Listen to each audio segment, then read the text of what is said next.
This is your place for all things Grand Rapids Griffins and all things Toledo Walleye. This is the Hockeytown West Podcast with your host, Brandon Cook and Nick Harrington. Oh, buddy. I keep debating on changing our intro, just going back to what we used to do. What did we used to do? Just shot the shit until we felt like doing an intro.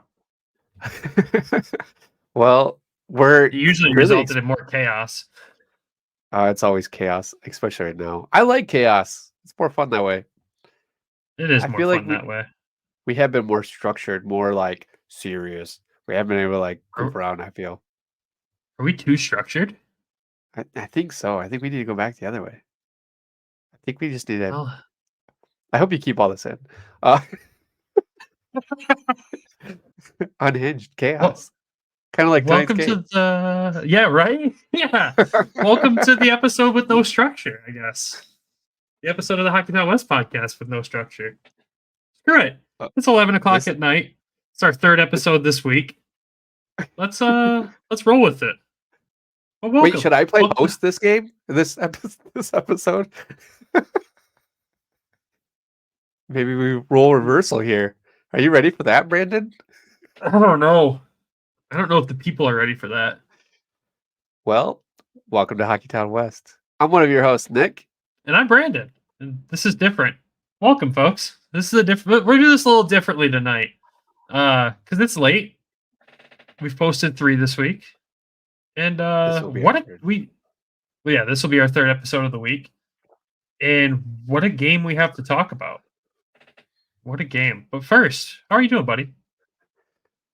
Oh, I mean, I'm not as stressed out anymore covering the Twitter. 5 straight goals are basically for the night. So how are you, buddy? You were actually at this game. I was. And this game continues to live up to wild games that I go to without you against the Chicago Wolves that end up in just a crazy end result. On Wednesdays. Like there was the one that they were down 4-1 going in the third, and the Griffins ended up winning that one like 8-5. I was there. That was sick. That was during the terrible season. That was probably the best game of last season. And then, this one tonight, another comeback win against Chicago, and yeah, vibes are good. Hat-trick. Yeah, vibes are good. Berggren hat-trick. The point streak at home is extended. Cossa's point streak's extended. It's just everything's coming up Griffins right now, man. It's pretty good. Yeah. So I didn't actually get to watch until the third period, so let's run this down. Tonight you had the Griffins win 5-4 in overtime. No goals in the first? What were they doing, Brandon? A whole lot of nothing. No, it was really back and forth in the first. I could tell. Solid. It's 8 shots to 7. Yeah. Solid defensive play from both teams. Antti Ranta, honestly, was the only reason the Griffins didn't put a puck in the net in the first period there. He made some pretty ridiculous saves in the first. But at the same time, I think Andrew Rinaldi said it best in our group chat. He said it seemed like the Griffins were messing with the Wolves, like just kind of toying with them, like knowing that they were going to win this. But in this first period, just kind of playing mind games with them at this point, letting them think that they've got a shot. Oh, gosh. Well, because then so second period, let's get into the second period. Chicago has 5 shots. Griffins have 15. And Chicago has 3 goals. So explain that. Not the best period of hockey ever for the Grand Rapids Griffins in that second period there. When we go player by player here a little bit later, we'll dive into it. You know what? I'm not gonna fault Cossa this period. We'll talk about it more after we finish recapping the game here, but I'm not gonna fault Cossa for this period. But yeah, there was a lot of goals scored this period. There was 4 goals scored this period. So why don't you give the folks the rundown of those? Chicago scores almost 10 minutes in, and then Jonathan Berggren comes back about 2 minutes after. Scores with an assist from Radim Simic and Carter Mazur, who makes his debut back. Bergie and Mazur making their debut after their injury. This was good. Bergie gets his 21st of the season, and it wasn't his first point of the or only point of the night. We'll say that much. No, it wasn't. Then you had Chicago scores about wow, almost 4 minutes exactly. Josh Melnick gets a goal. Rocco Grimaldi, another assist. He assisted on the first one. Oh, I was like, why are Yep. you shaking your head? No, I'm But shaking my head because it was the Rocco Grimaldi show tonight again, but we'll get there. we love Rocco. And then Corey Conacher probably murdered that, but Close. 18 Close. You were minutes. closer than you'd think. 18 minutes left. Conacher. 18 minutes left, or 18 minutes into the period. Corey Conacher scores his 7th. Short-handed. What happened there? Talk about it. It stung. Like, it was just a Did somebody really lose a bad blade? No one lost a blade, but it was a really ugly defensive breakdown by Grand Rapids on that one, and everybody on the ice was responsible for it. But at the end of the day, you had Tuomisto back with, well, no, sorry, you had Albert Johansson back with Riley Sawchuk, both of them playing defense together, and Riley kind of got walked on this one and ends up being a goal. I mean, you're on the power play, you only got one defenseman out there. Hey, Riley did what he was supposed to do, but it didn't work. Welcome to the big leagues. Just yeah. Tonight was one of those games where I'm like, oh, that's why he's been in Toledo. Got it. That's okay though. He's a kid. He's a prospect. We're gonna give him patience. It's fine. Yep. Then I come into the game, and Jonathan Berggren scores 1:30 in the third period. I didn't see you on the ice, so I'm really confused by the statement. Well, I almost made it there with suit and tie. You were trying to convince me to go, and I was like, I'm going to go home. I'm glad I did, because it sounded like you had a terrible time at the game. I'm glad you did, too, because if you were suit and tie, we don't need to start comparing like our arena to Toronto, where the only people that show up there are suits. So it's all good. Can you imagine how many questions I would have gotten? Berger gets his 22nd of the season. Marco Kasper with the assist. Carter Mazer also with the secondary apple. And this goal was freaking sick. Kasper goes, and it looks like he's going to do the Michigan. And instead, he passes it off to Berggren, and he just wires it in the back of the net. Is that what you saw too? Yep, 100% what I saw. I couldn't believe it. When they came out in the third, I mean, that's 1:30 into the third. And after that second period, I was pissed. Like, I'm sitting there like, this game's going to just go terrible. All this. Because like I said, the first period, it seemed like they were messing with them. Second period was just, they fell flat on their face. Third period, as we'll get to, they came out to play. And that goal right there it brought back all the energy in the entire building. The entire 9,141 fans in attendance. Love that. How many? 9,141 on a Wednesday in Grand Rapids, folks. No way. Yep. What? They Loved must it. have had everybody was it. Well, speaking of Luff, Matt Luff with the second goal in the third period, assisted by Mr. Amadeus Lombardi and Antti Tuomisto. What I saw with this was Amo does his typical go in real fast, go wide, shoot, pass it out to the outside to Luff, who wires it into the back, into the net. I mean, Amadeus had an interesting night where he was picked on basically all night by the Wolves. They definitely have made him their target to just disrupt him as much as possible, which tells you one of two things. One, they know he's the smaller, easier guy to pick on, but also two, that they do view him as a threat to what he can do offensively. And him playing second line center tonight, I think he played overall a very good game for how much he was getting bullied all night. He didn't let it frustrate him. He didn't take stupid penalties because of it. And he continued to play his game strong on the forecheck, extremely fast, making smart moves, and then gets at least rewarded with a primary assist tonight. So well-deserved. I've seen this with him in other games as well, is just getting kind of knocked down a little bit more often. He bounces. He bounces well. Yeah, he does. Chris Terry scores for the Wolves about 8 minutes left. 8 minutes later. Yeah. Chris Terry. I don't know if anybody else knows this guy. I guess he's good. He's played here before. You know, he's a pretty talented player. I mean, what's that? That's his 18th of the season. But as you might note on that one, the secondary assist, Rocco Grimaldi again. Yeah, he had Crazy. himself a night. 3 assists. 3 assists. And then we got interesting. We pull Cossa for the extra skater.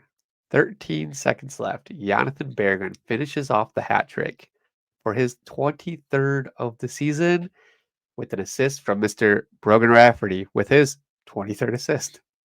Weird. Yeah, it's kind of weird how everything fell into place on this one. So if you've listened to us for a while, there was a point in time in our little fun group chat that we have where when we talked smack about a player, they would end up going and doing something incredible. And I think I said something after Bergie made a stupid mistake and took a penalty that resulted in that Chris Terry power play goal, like right away on the power play. And then I said something, and then we were joking around, and you're like, watch him get the Hattie. Well, you said Harry, and then we made Harry Potter jokes. Then you meant Hattie. I said, I bet he doesn't. Yeah, I bet he doesn't get the Hattie, is your exact words. And probably no less than 25 seconds after I read that message, he gets the hat trick. Like, unbelievable. And what a moment. Like, one, hats all over the ice in Van Andel. Like, you don't see that very often. It's very rare. It's the first Griffins hat trick since 2022. Who had that? I don't know. I knew you were going to ask that. No, yeah, right? No, that's his first one as a Griffin. But it was a cool moment there. The roof was going to blow off the place as soon as that one went in. That was awesome. I loved everything about that. To clutch it up like that and extend the point streak, at least at that point, like it was cool. There was a couple streaks we got to keep because of that goal. So yeah, I mean, Cossa streak, the home point streak, like here we go. And but then overtime. We go to overtime. It's a wild overtime period. I honestly hate the 3-on-3. 3-on-3 sucks. 3-on-3 both suck. They both are terrible, but we can make an episode out of that. I just like the 5-on-5, just take it back to the old school ways. I don't know. It's just chaos. Sometimes it's fun, but for me as a fan, I have anxiety already. So we should go 10-on-10. We could try that. I wonder. Anyways, overtime. They had a good chance down at the end, and then it goes 3-on-2 the earth. Yeah, 3-on-1, 3-on-2 on the other way, and Brogan Rafferty stops the puck, gets the turnover, and I saw Bergie try to like skate back on defense, and I see him like he touched his leg like as if he was like got to get off the ice, and then all of a sudden he's like, "All right, I got to go back and play defense." Brogan gets the puck, gets it to him. They go 2-on-1. Bergie shoots, and it gets bounced back to Brogan, who shoots it into the back of the net to end the game. Brogan Rafferty's 4th goal of the season. Yep. I mean, the journeyman comes through. He had just as many goals coming into this game as Bergie had in this game. He's a defenseman. Leave the guy alone. Jesus. He spent a lot of time driving. He spent a lot of time driving, and don't forget to mention he does have 23 assists on the year. Jesus. Yeah, he does. And Bergie's got that gave Bergie his 29th assist. So, yeah. Crazy game. I like just to see these shots. It came out to Grand Rapids 37 shots to 23 for Chicago. Like at that point, I'm like, why are we losing this game and we're just out shooting them like crazy? Power play again, 0 for 3. Penalty kill went 2 for 3. So Chicago's good on the special teams. So it doesn't come to a surprise that we still can't get a goal and we let one in. And I mean, honestly, they got 2 on the special teams because they got the shorty and they got the power play. So, I mean, it's still something that's a concern for me. Faceoffs look better. Honestly, that Bergie goal wasn't the offensive zone. Marco won it, and then they turned it over, and then they got it back. So, like, that was huge. And, my questions to you on it was, what the heck? What the heck on what? The power play? No, just, like, shots on net. Like, how did we, like, this? I didn't really think he stood on his head. Like, no, Raanta did. Like, Raanta stood on his head. Like he had some incredible moments tonight that definitely gave Chicago life. If he's not in net tonight, this game is a much different game. What he was able to do was let Chicago play a little bit loose on defense to generate more offense. That's what he was able to do tonight. He gave them the opportunity to win the game. He tried to steal the game. Thank God he failed. But at the same time, he is an incredibly talented goaltender. I mean, he did stop 32 of 37 tonight in a barn burner like this. Like, that's a pretty good freaking night. I don't know. It's always the Wolves, man. I hate Chicago. I do. It's every time. These games are just as wild as the Cleveland games. Everything goes crazy. Everything goes haywire. Chicago, Cleveland, and Colorado, right? Lots of shots on net. Chaos. Yeah, I mean, all three honestly, C teams. Yeah, makes sense. But I mean, Chicago played a good game in this one, and remember, they're desperate. They are so desperate right now. They are sitting last in the division, but they are tied with Iowa for last in the division right now, both at 54 points apiece. And the next playoff spot they need to get to, Manitoba holds that at 61 points. So they're both 7 points off of that. Manitoba is currently playing right now and losing as we're recording here. They're losing 4-2 to Abbotsford. So, and Texas also lost again tonight, and they're not far out from there either. I mean, there's 8 games remaining for the bottom 3 teams here, and they're separated by 7 points. But the bottom 2 are separated by, 0. They're tied.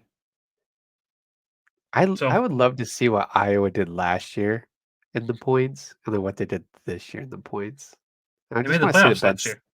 I want to see the Ben Simon effect. You can see the Ben Simon effect in their goal differential. I think we talked about this once. I don't know if it made a cut or not. But the craziest stat last year was like the Griffins had like 250 something goals against, and I think 160 or 170 goals for. And then this season they have 193 goals for and 182 against. Like the dramatic change there, getting away from Ben Simon's style of coaching. Yes, Ben Simon's only an assistant in Iowa, but Iowa currently at 160 goals for and 215 against. It's looking very reminiscent to the Grand Rapids team last year. Last year, Iowa was dead even, 211 to 211. We finished with 194 goals for and 255 against last year. I got one of the numbers right. I'll take that. That's tough. But they finished with 79 points for the season last year. Iowa did. Yeah. And we finished with 79 points in the season would put them in second place in the division right now. Oh, man. I think this topic That's a crazy stat right there. Yeah. Yeah. But yeah, that might go under a coach's segment. Yeah, the Ben Simon effect. We'll call it that. Oh boy. But to get back to this game, it was just a battle. Like these are the games that the Griffins are going to run into in the playoffs, and they're going to have to dig deep and find a way to win. And luckily in this one, they were able to do that.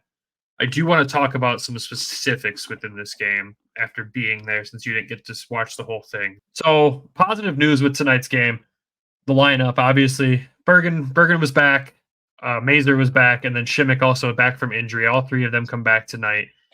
The weird part was Elmer was out of the lineup tonight. We can only assume flu-like symptoms, I'm going to assume, with that bug going on around the room. There was no talk of injury for him.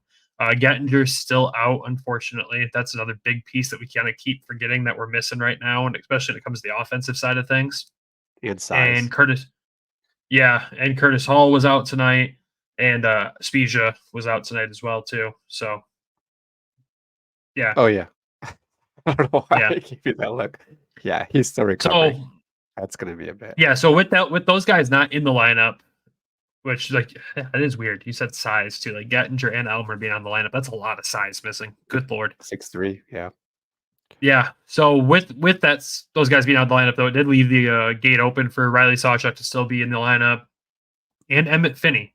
So he got his second pro game, and he wasn't running the 11-7 stuff with Curtis Hall or another guy down there. He was on a established line with another guy, Riley Sawchuk and Cross Hannes. So, which is our other guy, Cross Hannes.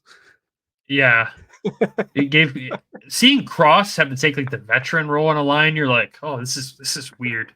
Hey, Cross had a good game again. He continues to, like, recently he's just making plays every time the puck's on his stick. Like, the playmaking ability is showing. He's just got to continue to convert on it. But I'm happy with what he's been playing the last few games. Finney, It oh, go ahead. it's weird. Like a lot of these guys, like you saw, like Casper on the third and fourth line. You saw him on the third and fourth line, and then they get moved up. Like they're doing the right things. They're just not getting rewarded for it for points. But then they move them up, and they're doing the same thing. They're not doing anything different, and now they're getting the points. So it's weird. Like Elmer. That's another great example of somebody that got moved up, who was doing the right things, got moved up, and then started getting points, getting production. Mazer in the beginning of the season, but it's weird. Like Cross just hasn't like. We keep saying he's going to hit his stride, but I just haven't seen it yet. I mean, compared to the beginning of the season, he has hit more of a stride than what he was playing then. But Yeah, who knows? Again, we've joked about it before, but watch him just be the guy that lights it up in the freaking playoffs. Just wait. It's it's it's going to happen. Like, I hope. I'm just talking crap, so he'll do it. yeah, right. Good lord. On to Emmett Finney though. Like second game. There's something there, but there's still a lot of development to go. Clearly, like the kid's smart. The kid's definitely he's quick. He knows how to play the puck right. He knows how to use the little bit of size he does have at his age to his advantage. He still likes to throw the body and move guys around. I'd like to see him try to wing instead of center. I know a lot of people have said that he excelled in playing the wing position. I would like to see that as well.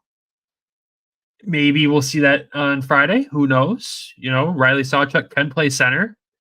Let's try him at center and see what happens. Wow. You said he's quick. Like he anticipates the offense pretty well, right? Because you said he was offsides a lot tonight. He did go offsides quite a bit tonight, especially in the second period. I noticed it quite a bit. He is quick. I mean, he understands the game very well. You can just tell that his tool set is very raw right now. There's a lot of development left for him. And you can tell, like, he needs to go back to juniors for sure. Yeah. I'd like to see him traded from a bad Kamloops team to a better team in juniors. But again, we're not the GMs. We can't make those decisions. A couple of guys I do want to talk about with tonight.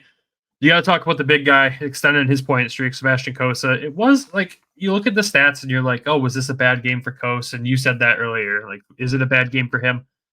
No.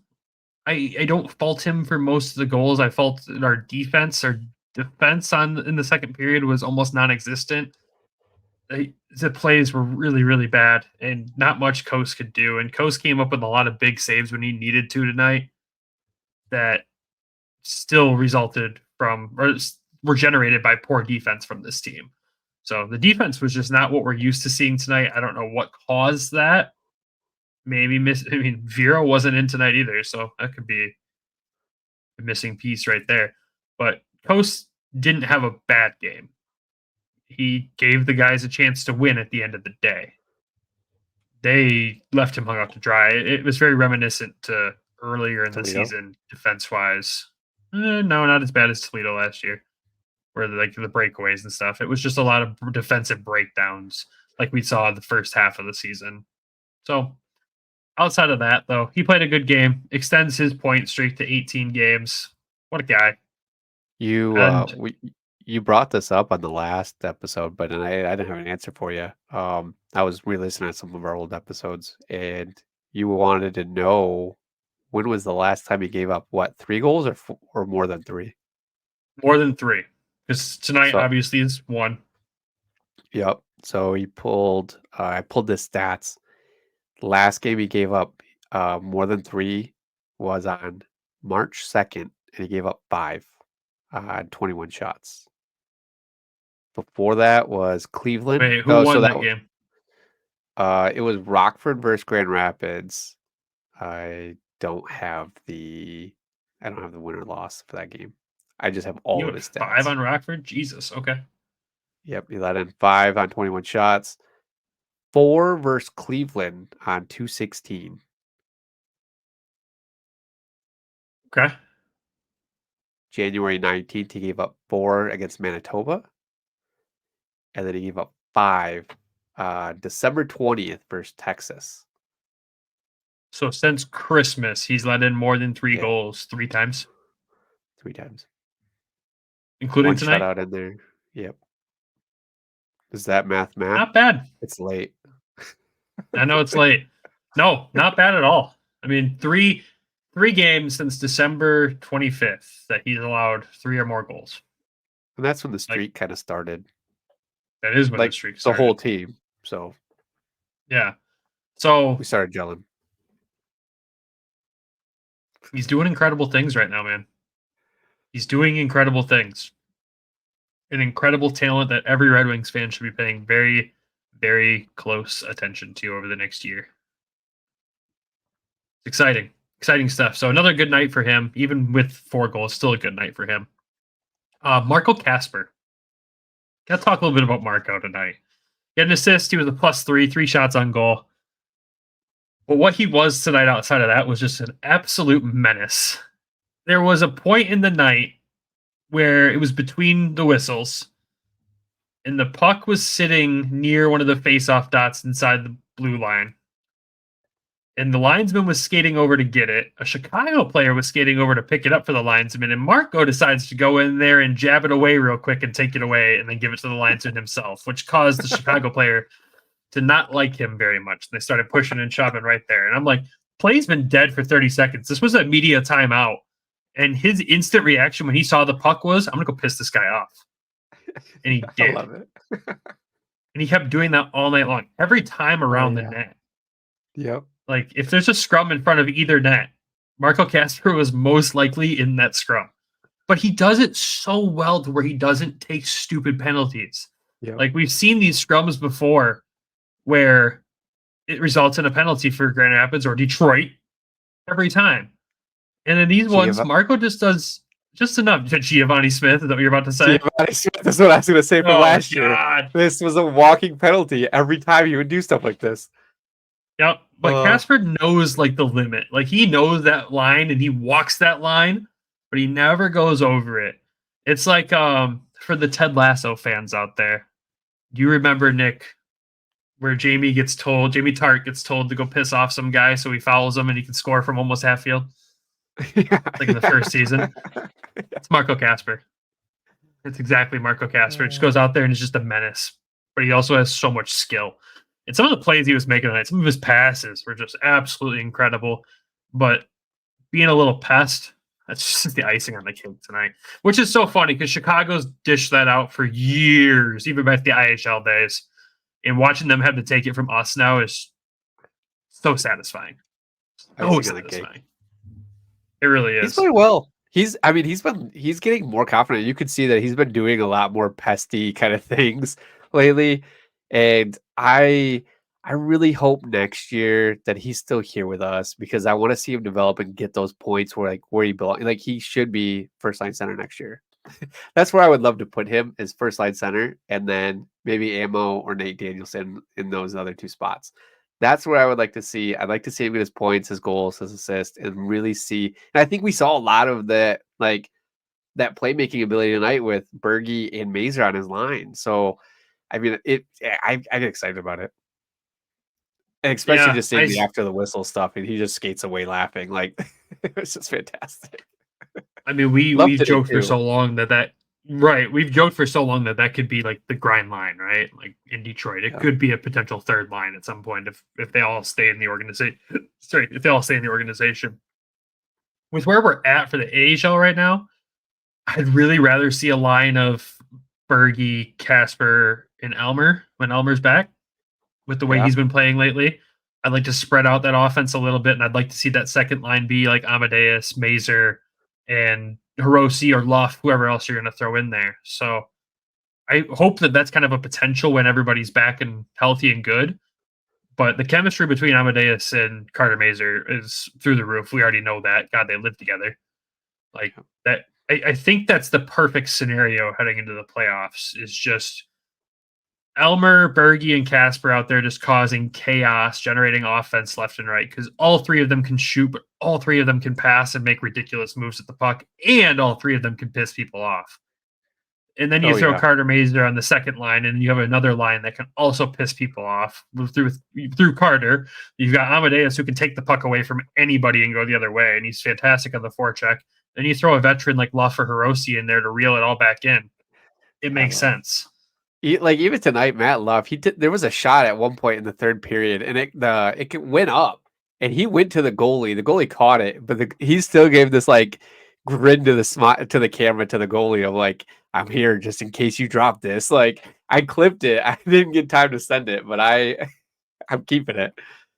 I saw that. I noticed that when I was watching in person. Like that puck went up and Ranta got it, and he just stood over him for a second. They both got up chuckling about it too. Like that was all in good fun there. I don't think Luff was stirring the pot too much, but no. I'm shocked because anytime anyone got close to Ranta, the Wolves were all over him. Shocked he didn't get a cross check to the back because that seemed to be their go-to response tonight from everything else. Marco, looking at you, buddy. But I mean, those top two lines right there could easily be a thing. In the playoffs. And then you're looking at the third line of Aston Reese, Les Bronson, Shine, and a fourth line of Cross Hannes and whoever else we're throwing in there at that point. Like there's just so many options still. That doesn't even talk about Austin Zarnik. Like you field him back into the scenario, right? So the roster is so stacked. It's just out of sorts right now, and that's what we're seeing. So again, I don't envy Dan Watson on the decision he's going to have to make between now and the playoffs on the roster and what the things look like.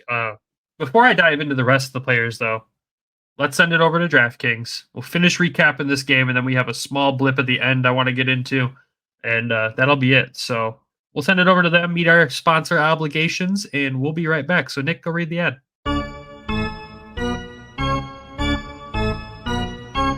We know hockey games move fast, but with DraftKings Sportsbook, an official sports betting partner of the NHL, you can score faster than anything happening on the ice. This week, new customers can bet $5 to get $200 instantly in bonus bets. With Patrick Kane, Alex DeBrincat all back and ready from the All-Star game, you've got good choices to make bets on them. Download the DraftKings Sportsbook app now. Use code THPN. New customers can bet $5 to get $200 instantly in bonus bets. Only on DraftKings Sportsbook, an official sports betting partner of Super Bowl 58 with code THPN. The crown is yours. Call 1-800-GAMBLER or visit www.1800gambler.net. In New York, call 877-8-HOPE-NY or text HOPE-NY 467369. In Connecticut, help available for problem gambling. Call 888-789-7777 or visit ccpg.org. Please play responsibly. On behalf of Will Casino and Resort in Kansas, 21 plus, age varies by jurisdiction, void in Ontario. Bonus bets expire 168 hours after issuance. cdkng.com/football for eligibility and deposit restrictions, terms, and responsible gaming resources.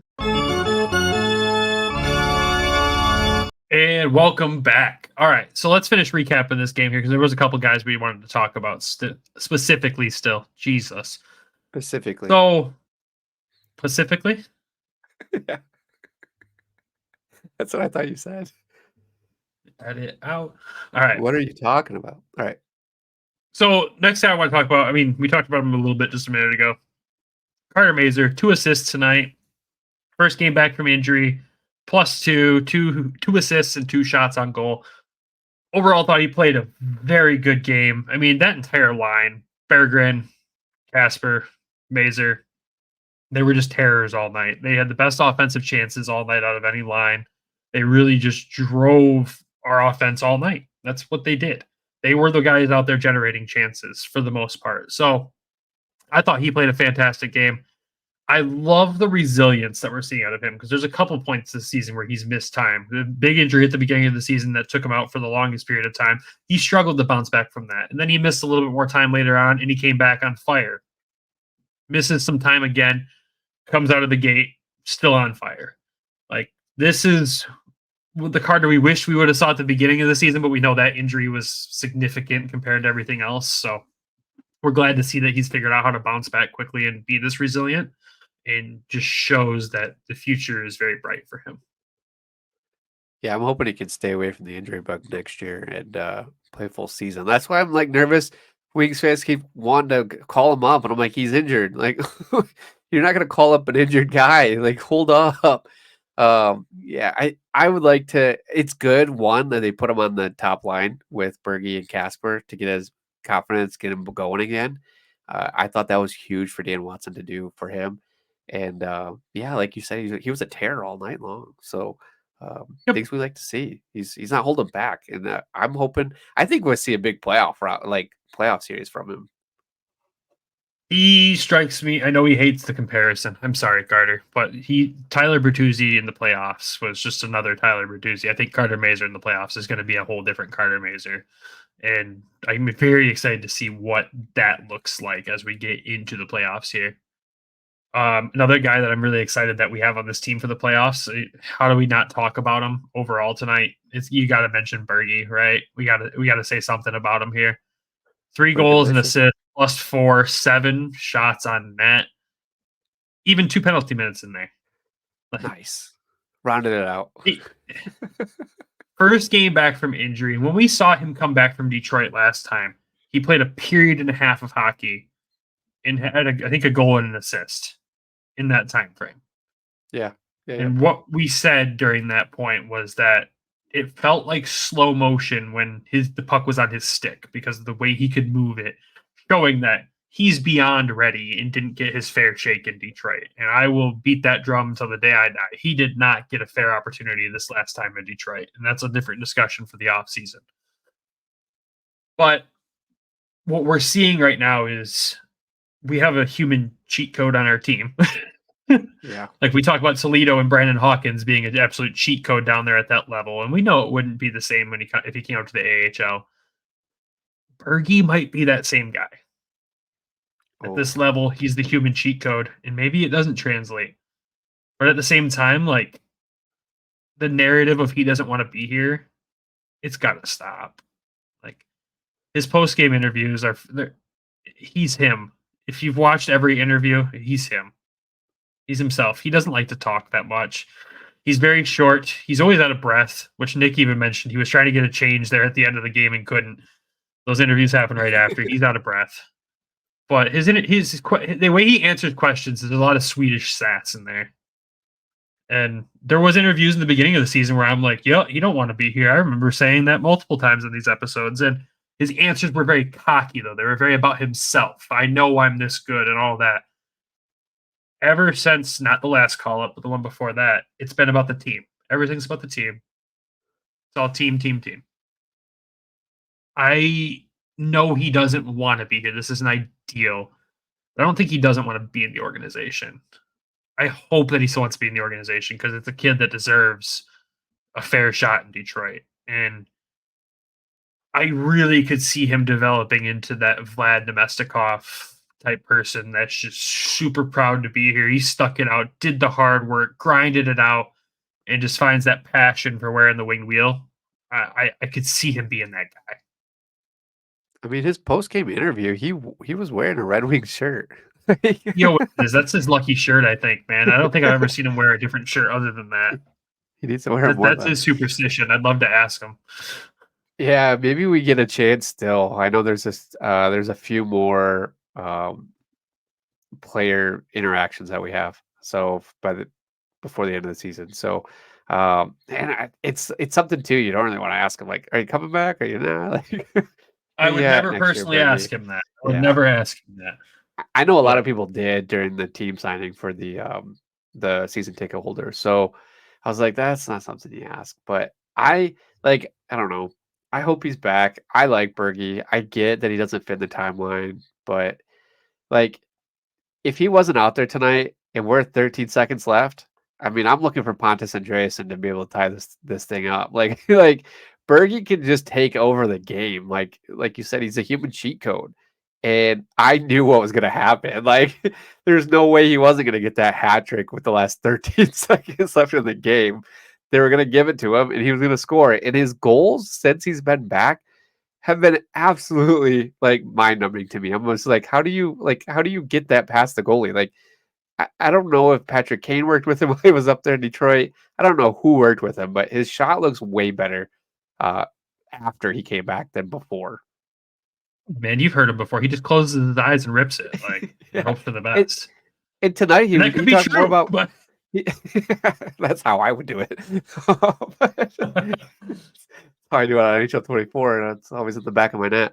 But But like tonight's, I would have to go back to and listen to some of his interviews. But the one thing that you brought up was it was more of like, I need to get my team involved. I need to get the assist. I need to get back to what he does. Like that's how his game was more of assists, more of things like that. Now we're seeing him score. Like he's putting together it offensively. I don't know Yeah, why he's down here. I don't know if it's defensive still. That's the issue. I don't know, but I don't it see can't it. be defense. Like I'm not seeing it down here. He's playing so defensively well with the puck right now. His Yeah. forechecking has been fantastic. On the defensive side of the puck, he's been great.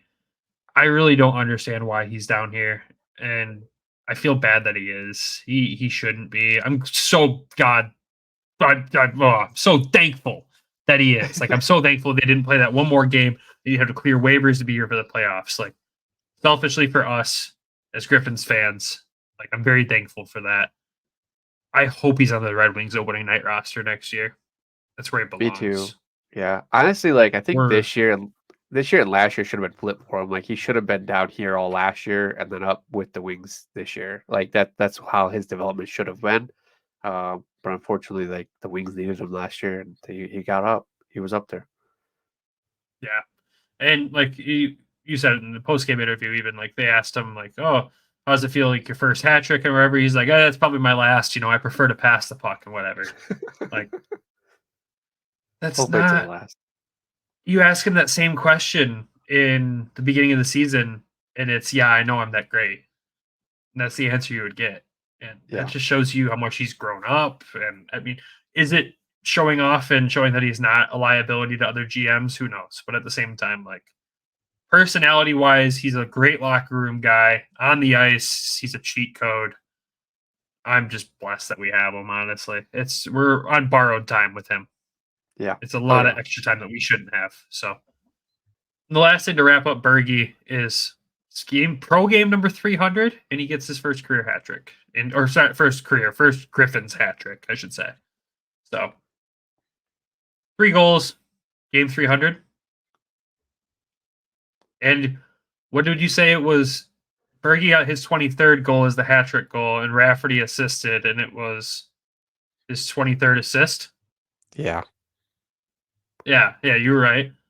And then he gets 3 goals in game 300. The world's a weird place. Numbers are weird. Yeah. Last couple guys to talk about. That's what Taylor Swift fans obsess over. Like Numbers. they correlate the numbers to everything, and I don't know. Anyways, last couple guys I want to talk about. Radim Shimmick obviously makes his return to the lineup tonight. Forgot how much he fills the gap of Simon Edvinsson. He really does a great job of that right now. And I picturing this team if Detroit doesn't make the playoffs, Edvinsson is back in Grand Rapids. Like those two on the defense, I'm really curious to see what that looks like. Really curious to see what that looks like. That would be really exciting. Shout out to him though; he did get his first point as a Griffin tonight on Berggren's first goal there. So congrats to him. But the last guy, a guy that I don't feel like is talked about enough. He's asked about a lot, but he's not talked about enough. Is William Vollinder. And I know you pulled a play out and throw that out there on Twitter. His stats of the night: no goals, no assists, +1, 1 shot on goal. But what I saw, like in the second period, I said it was a bad defensive period, right? And I saw him make a couple little mistakes. Nothing that really led to a goal or anything crazy like that. But the next shift, I saw him in the exact same position that he made that mistake in, and he didn't. His ability to learn and recognize what he does wrong and correct it very quickly is something I've noticed all season long, and I noticed it a lot tonight, just kind of watching him closer and closer. I'm really starting to see him get more comfortable. Yeah. And you could tell like that play that I clipped, he just like drags it a little bit and just rips it. And then he shot it again a little bit later too. In the third. But yeah, Vollinder is weird. Like the couple games that I've been able to spotlight on him, he makes these small mistakes, but they're not like earth shattering where it's like, oh my gosh, we're going to a turnover or the puck's in the back of the net kind of thing. Like it's just a weird like, what were you doing there, buddy? And then they're small enough that they don't make a huge difference in the game, which is okay, which is good. Like that's what you want to see from your defenseman. I know he's playing sheltered minutes, I want to see more of him though. I want to know like where is his ceiling because I can't figure it out right now. It's hard. It's hard to tell. Like, is he gonna be up in Detroit? Is he gonna be here for the rest of his career? Like, I don't know. I don't think he'll be here for the rest of his. Like, I don't think he's a career AHLer. I know they hate that term, but I don't think that's him.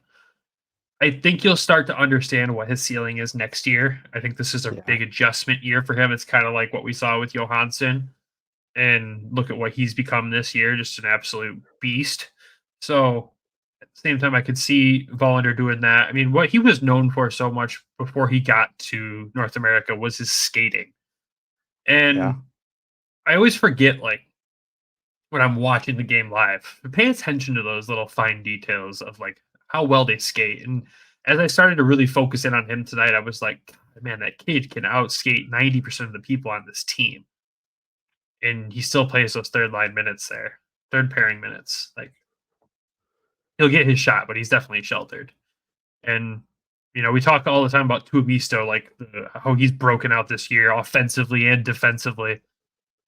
Volender skates better than him. Volender skates significantly better than Tuomisto. If he can grasp the defensive and offensive side of the play like 2-0 has, he's going to skip him in the depth chart. Oh, yeah. It is what it is. Well, Katie said 2-0 kind of skates kind of funky. His time in Boston or in Denver. I was say Boston. And from his time in Denver, like she said, I don't know if this guy's actually going to make it because the way he skates is so weird. It's so strange. And then he got a little bit better with it, but I know like that was all the highlights we saw from last year from Volender was just him skating, protecting the puck, going up, using the space, and playing very well. So I'm excited for next year for him. I really want to see him like really pass. Tuo's got that shot. He's got that cannon. Like it's ridiculous. Nobody else I know has that cannon that we currently have. Like that's his tool. That's his specialty. Vollender's is more of the skating ability. And Albert, he's at the right place, the right time, and he's a little gritty. Like Steve did a really good job of drafting different defensemen, but very high ceilings. We have all different types. It's crazy. And their ceiling is through the roof somewhere. So, yeah, and they all fit different time frames too. They all fit different time frames. It's so weird. Yeah, but it's like he was smart. He knew what he was doing. It's like he's good at this. I don't know. Yeah, but yeah, that's the guys I wanted to highlight out of tonight's game. You know, honorable mentions obviously Berggren Rafferty, the game-winning goal and an assist tonight. He was a +2, 3 shots on goal. Amadeus Lombardi, like we said, did have an assist tonight as well. Matt Luff had a goal tonight again. He just continues to get better and better since he's come back from his injury. It's good to see him getting consistent. And it's nice to have Zach Aston Reese, Les Perance, and Shine back together. That chemistry of that line just goes unmatched against anything else we have. Like they just know where each other are every time. It's almost creepy. It's almost creepy. But outside of that, man, final thoughts for this game. And I know this was a little bit longer of a breakdown of one game. Like usually it's a Thursday episode is usually a one game Toledo talk and maybe something else. We did a whole Toledo special. If you haven't listened to that, go check it out yet. But this game, with being so close to the playoffs and just being such a game where the Griffins had to come through so many adversities, I felt like we needed to really go more in depth with this one. So what are your final thoughts on this one? I mean, I was nervous. Like when I got home and I was like, all right, I'm going to cover this game, the rest of it. And then we're down 3-1. And I'm like, what the heck is going on? Are we just getting goalied? Like I was getting nervous because I was like, we're out shooting, we're out playing. It's all down in their end. Like, are we just giving up bad breaks to go the other way? So then they came out in the third and they just boom, boom, boom. Like, then I felt a little bit better. I'm like, okay, now we're just getting our puck luck. We're getting the breaks that we need. Like we're finally like the points are coming up. So that eased me a little bit. I knew Berggren was going to score the last 13 seconds. It was scripted. I wish I would have put a bet on that one, to be honest with you. But our group chat, the receipts are there. I did call him out. Didn't think he was going to do it. I should censor some parts of those and then post it. We probably should timestamp. Not censoring anything inappropriate. It's just me swearing about his mistake earlier. Yeah. So I mean, it was good for them to come back, get this win. I was starting to feel like we might have go on a bad losing streak, and that's the last thing what we need right now with this week. Like these next 2 weeks are literally the rest of the season. There's 8 games left, and we play 3 this week, and we play 3 next week. And my brain was so fried on the last episode, and I swear we played Rockford on Wednesday. Not today. We played them, but next Wednesday. I thought we played them a Friday next game. Wednesday. Yeah, so we play a Friday, Saturday, and then we play Friday, Saturday, Sunday next week, right? Does that check? Yeah. So yeah, Friday, Saturday this weekend. It's a home and home with Rockford. Then we have Monday through Thursday off. Friday at home again against Rockford. Saturday in Chicago. Sunday in Chicago. So these are this is it. This is like the Wings keep saying, "Oh, this is the big game." Like this Rockford series, I'm going to continue to beat the drum on it. This is the series. This is the game. We need to go into this with confidence, and we need to be able to win these games. Yeah, I agree with you on the game piece of it. Like they're all important. Like, yes, we're locked in, we're clinched. I understand. Like everyone that's a Detroit fan that doesn't pay too close attention to the AHL sees, oh, they're clinched, everything's fine. It's not. Like we got some work to do still there. Don't worry. But for this game, I'm happy to see the team face adversity. Wow, happy to see the team face adversity and rise up and come out with this win here. That was a really good feeling right there. A lot of reassuring feelings going into the playoffs. It was another good team game. There was bad periods, there was bad plays, but there was also really good plays, and they made up for a lot of mistakes. So I just like to see the way they approach this. It's just, again, another well-coached game by Dan Watson and his staff. And yeah, I'm excited for this weekend. I mean, there's a lot of nerves there with these games against Rockford, which we'll jump into here. But a home series against the Rockford Ice Hogs, who are now right behind us in the division. 73 points. We're at 78. They have 1 game in hand as well. So people might be asking, why is that so important? It's home ice. It's home ice, at least in the first round right there. And the Griffins' record at home, I mean, speaks for itself. But we've only lost 6 games in regulation at home this entire season. It's tied for the fewest in the league with the best team in the AHL, which is the Hershey Bears. Like, that's where, if we talk about comparisons to the best, we're tied with the best that we've seen in the AHL in a long time in what Hershey is this year. So that home ice in the first round is so crucial. And Nick laughs every time I say it. I mean, 8 games remaining for both us and Milwaukee. They are still within striking distance. 27 points. 86 points. What? 27 points for us to clinch the division. Well, that if they that number fluctuates in the primer. Yeah, they got to lose out. They lose the game. So, like, for example, if Friday when they play, if Milwaukee loses and Griffins win, the primer for Milwaukee or for us to clinch changes by 4 points instead of 2. Yep. Yeah. So, I mean, but we are close. We're within striking distance. 78 points for us, 86 points for them. 8 games remaining between both teams. The final game of the season is against this team for the Griffins. They're playing Milwaukee at home for the last game of the regular season. In the last 10, both teams have been pretty comparable, but Milwaukee's dropping the regulation losses. They're 5-4, 0-1. Grand Rapids is 6-2, 2-0. So we have the upper hand. We could do it. But this Rockford series is going to be tough. This is the playoff preview right here. We're going to get really sick of talking about the Rockford Ice Hogs, especially if we end up playing them in the first round. The next 3 games are all about them. So if you guys love hearing content about the Rockford Ice Hogs, the Grand Rapids Griffins, you're in the right place for the next 2 weeks. We're going to try to make it interesting. Knowing us will make it very, very interesting. But maybe you get drunk on one episode and we talk. Tell me twice. Yeah, it'll be interesting. I'm really excited to see what happens. The thing I'm most curious about is how the goalie assignments will go. We talked about it Monday, and I said that Coast would probably get Wednesday, and Hutch will get Friday, and Coast will get Saturday. I still really think that that's a strong possibility. The way these things have laid out, I think that actually worked right in my favor. Coast got back-to-back games again, though, so really just Dan Watson showing that he is finally established, I think, a starter. He won't say it, but he has. So, yeah. Anything else you want to add for the Rockford preview there, sir? No. No.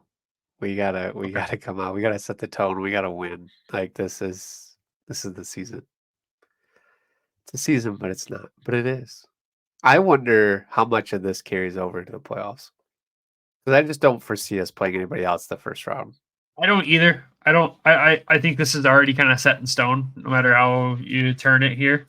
Unless Milwaukee falls off, which one thing we've got to pay attention to with that is, again, we talked about it Monday. Askarov was not on their roster one game, then he was the backup the next game when we played them, and they played again this week, and he wasn't on the roster again.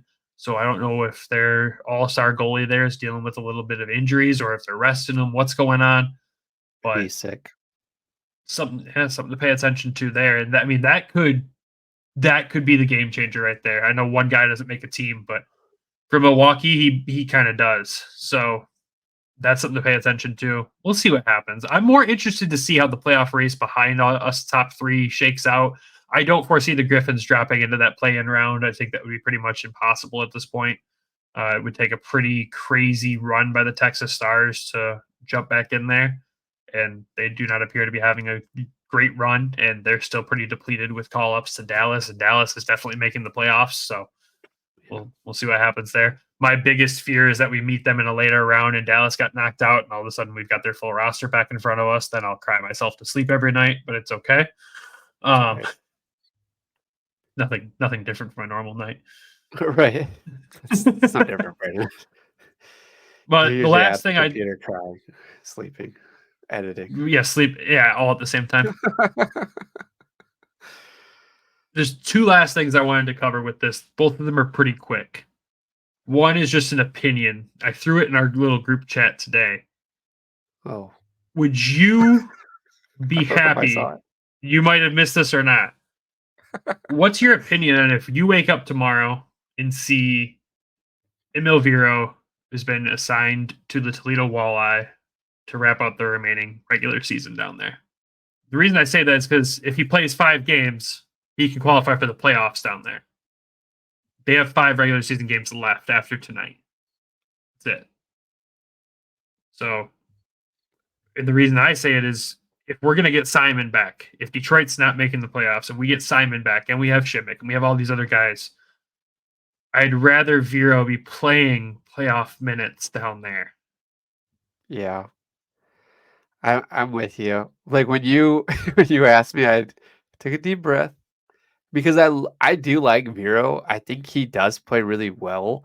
I just don't think he's getting enough time up here because we are so stacked with defensemen. It's just like he's like the Simon Edmondson of Detroit, right? Like he's just not like they only call him up when they need him. Like we're not really using him as much as we need to. He's usually the guy that's sitting out. He dealt with a little bit of an injury a couple weeks ago, so that did delay a little bit more of his time. But for the betterment of the organization, I would rather him be in Toledo so he can get the time. I don't know if he fits in Toledo. That's something more that we need to talk with Travis to see how the team is structured. Toledo wants him so bad. The fans want him back so bad. But at the same point, like we've been asking to send him down and they haven't. So it's like I don't know what. Well, we don't get to make that decision. Because again, we were hit with an injury bug. We're hit with an injury bug. Hit with a flu bug. All this stuff. Me saying that he should go down there is not a punishment. I just want him to qualify for those playoffs. Yeah. Like, because at the end of the day, we said it in the Toledo special. Tuomi still qualifies for the ECHL playoffs right now. He played 5 games there. I don't want to see 2-0 down there while the Griffins are in the playoffs. But while the Griffins are battling, I'd like to see Vero not sitting in the press box watching that. I'd like to see him battling it with Toledo, helping shore up that defense down there, giving them the extra playoff grit, but then also being ready to be called up if needed. Yeah, that's what I want to see. I don't want to throw him in cold. Don't throw him in the playoffs cold in the AHL. Yeah, because that's how he got injured. It really feels like it's how it was. So I wanted to throw that out there, just that idea, because I really kind of hope that the Griffins do go that route with it. I don't think it's going to happen, but part of me hopes it does. We'll see in the next few days what happens. He didn't play tonight? No, he did not. It was his birthday today too, so happy birthday for you. As we're talking about sending you down. Sorry, buddy. Again, it's not a you don't belong here. It's a I want you playing. I want him playing minutes. Yeah. Because I believe that there's something really there. I want to see him hone that skill and be ready to go next year. I could see him playing that second line role next year. But he needs to play more. He needs to play more. So last season he played 48 games, 1 goal, 7 assists, 8 points. This year he's played 27 games, 1 goal, 5 assists, 6 points. Plus 5. He was a -7 last year. But everybody wasn't a minus on this team last year. What? Who wasn't a minus on this team last year? Right, and it was the whole team. So 27 games played. I mean, that's why we're really asking. We're really wanting him to. I'm just trying to find somebody else. Yeah, I mean, look, he's played half the time this year, and he's got almost the exact same stats. Like he's improved. I see potential there. I just want to see him playing more. And I know he'd go down there and just absolutely tear it up. He'd terrorize anyone that they're playing against. And he has the experience that young team lacks in those playoffs already from last year. And he played so well in the playoffs last year. And they're missing a guy like, Seth Barton went down there last year and did damage in the playoffs. They're missing that. They're not getting the influx of 6, 7, 8 guys from Grand Rapids this year. So I'd like to see them get at least one. I know they'll get Riley back. That's an obvious one. But I think Vero should be at least skating and playing with them if he's not going to be in the lineup every night here. Yeah, I mean, he only played less than half the games. I mean, he's got to. I want him to play. I'd want him down there. And then not as a punishment, but just to play, get some ice time, get some skating, be warmed up, be ready, so you don't have an injury over the summer or anything like that. Like that's the worst case scenario. Well, that'd be the worst case scenario. The second worst would just be sitting. Yeah, honestly. But outside of that, the last thing I do. Oh, yeah. No, not really a curveball. So last thing outside of that, I want to just go over real quick. I said I'd update it each episode is where the AHL playoffs sit as of this recording. So we're recording Wednesday night. Currently in the Atlantic Division, it's still the same 2 teams that have clinched. Hershey officially clinched the division, though. And Providence is the only other team that has clinched a playoff spot. In the North Division, no team has clinched still. We've talked about this a couple episodes in a row now. We're down to 6, 7, or 8 games remaining for most of the teams in the North. Syracuse leads the North at 80 points. Rochester and Cleveland are tied for second at 77 points. Toronto is in 4th at 73 points. Laval is in 5th at 70 points. Utica is 1 point behind them with 69 points, and Belleville is at 68 points. This is the race in this division is actually insane. Because barring some crazy fall off, there is an alternate reality here where the Cleveland Monsters don't make the playoffs. Like they're 3rd in the division now. They're not far from falling out.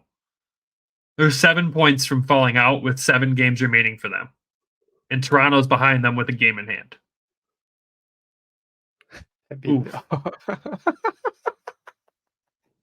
You understand, like, there's a small piece of me that would just freaking love to see that happen after what they put us through this year. Not that I would just be cheering for Cleveland to be knocked out, but would that just be satisfying? Central Division update. The Rockford Ice Hogs officially clinched. So now there's 3 teams in the Central that have clinched. Milwaukee, Grand Rapids, and Rockford. Texas, Manitoba, Iowa, and Chicago fighting for the last 2 playoff spots there. In the Pacific, a couple more teams have clinched. So now it is Coachella, Tucson, Ontario, Colorado, Calgary, and Abbotsford has joined the club there, which will help in the ECHL playoffs potentially because maybe there's call-ups there to Abbotsford from Kalamazoo, and Toledo won't have to face a full Kalamazoo team. It's the way I always try to look at these things. Look at the positive side, right? But that is the AHL playoff update as it stands right now. This North Division race is going to be something fun to watch. Like, I'm paying closer and closer attention to it as these games go on here. I don't think anyone's playing tonight in the North right now, but the fact that there is a legitimate chance with 7 games left for that team that Cleveland could not make the playoffs is just wild. And Marlies have a game on hand too. And Marlies Belleville, but I don't. Yeah, but I don't think Belleville is 9 points behind. I mean, you got to look at the last stretch, right? So let's talk past 10. Cleveland's 2-7-1 in their last 10 games. They're on a 6-game losing streak right now. One of those being in overtime. So in the last 6 games, they've gotten 1 point. That organization, I don't know what they're doing, but I'll tell you this: those jerseys that they put out were sick. Those Eclipse ones. Oh, the Solar Eclipse ones? Yeah. I was trying to get you one with your favorite player, but Lane couldn't come through for me. If you would have handed me, you know what? I wouldn't even mad. Those jerseys are pretty sick. They're pretty sick. I would have never shown my face in that arena in Vandal with it, but I tried so hard for you, buddy. I know your birthday's coming up. I don't know what to say to you anymore. Yeah, you say you don't know what's going on with that Cleveland organization. It was yesterday, I believe. Jack Greaves was called up again to Columbus, and David Juracek got called up as well again. Yeah, they keep calling people up for what? What reason is my question, because they're not making the playoffs. They're burning ELCs. They're burning contract or games played in the NHL. Like, that's what I'm asking. Like, what are they doing? I don't understand. You have a team. You have the like they're doing the exact opposite of what we're doing. You have this AHL team that could win the division, that could go into the playoffs and could get valuable experience. And what do? They say, yeah, we need you up in Columbus for whatever reason. I don't know. And the Juracek thing is just mind-boggling to me. They keep yo-yoing him up and down, and nobody knows why. Sorry, there's my Cleveland rant. You got Juracek, Maltesta, Pythia, Carson Meyer, Brandon Gauntz, all still in Columbus. Like, that's... I don't understand. Oh, and sorry. Jack Greaves. Yeah, I don't understand what they're doing, man. It's wild. And watching this, like, this race in the North is going to be insane. I can't wait. I almost want to, like, buy some single game packages in the AHL TV just to watch some of these games. Like, they all matter now. Every single game in the North Division matters. Every single one. It's crazy. We're for down all to 7 teams. Less than 10 games left. Like, this is nuts.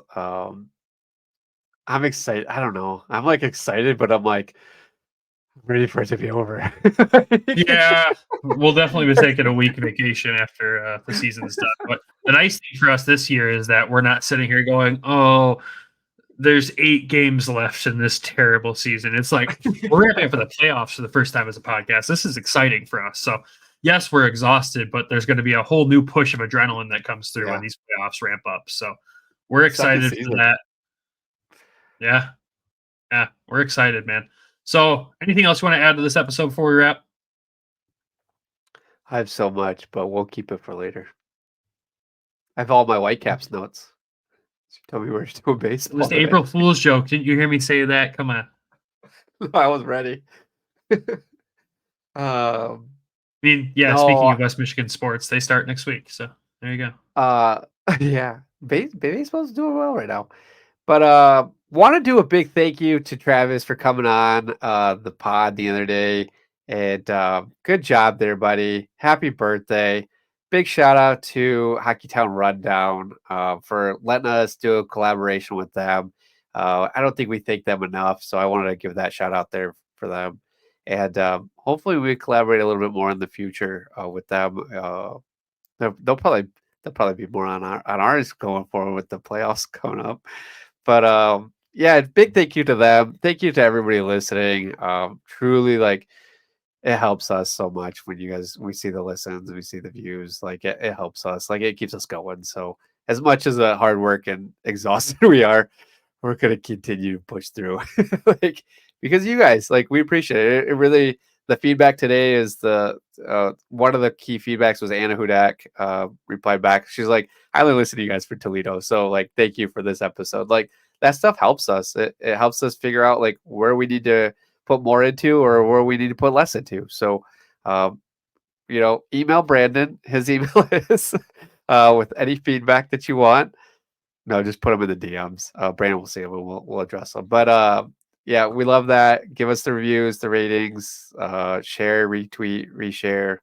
And thank you guys. Just thank you. Like, this has been a fun season. As exhausting as it is, it's been fun.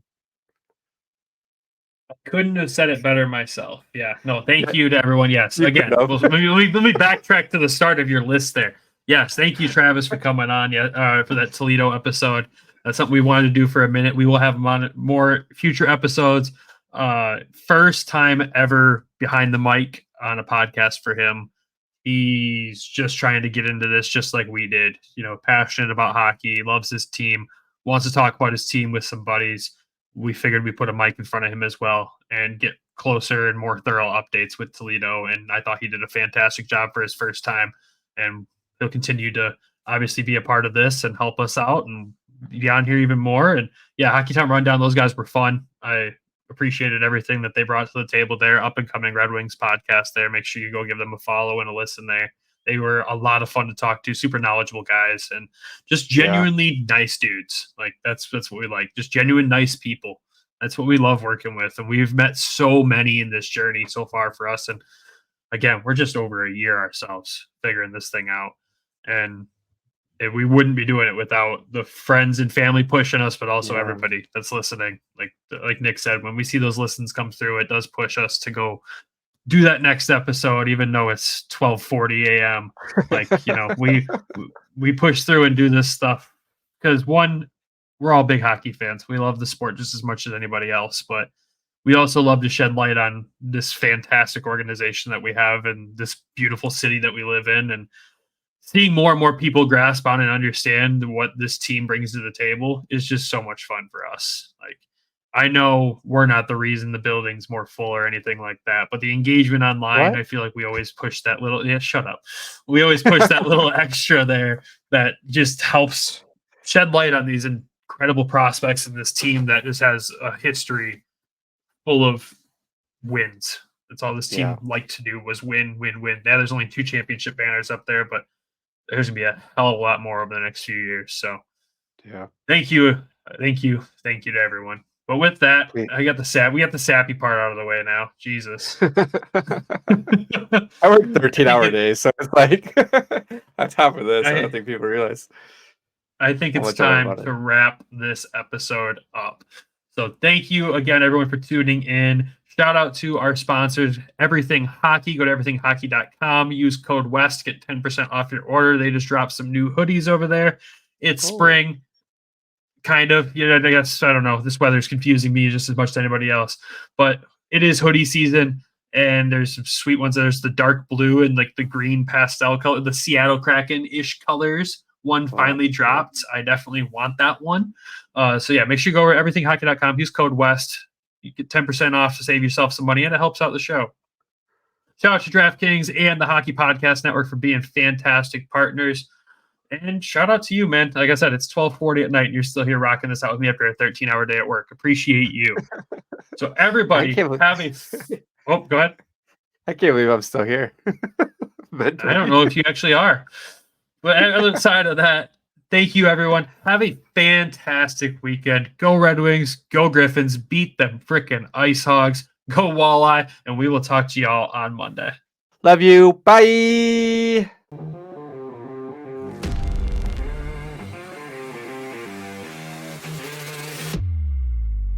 Thank you for tuning in to the Hockeytown West Podcast. Be sure to check us out on Twitter at HockeytownWPod and your host, Nick at GR Hockey Guy and Brandon at Brandon GR Hockey.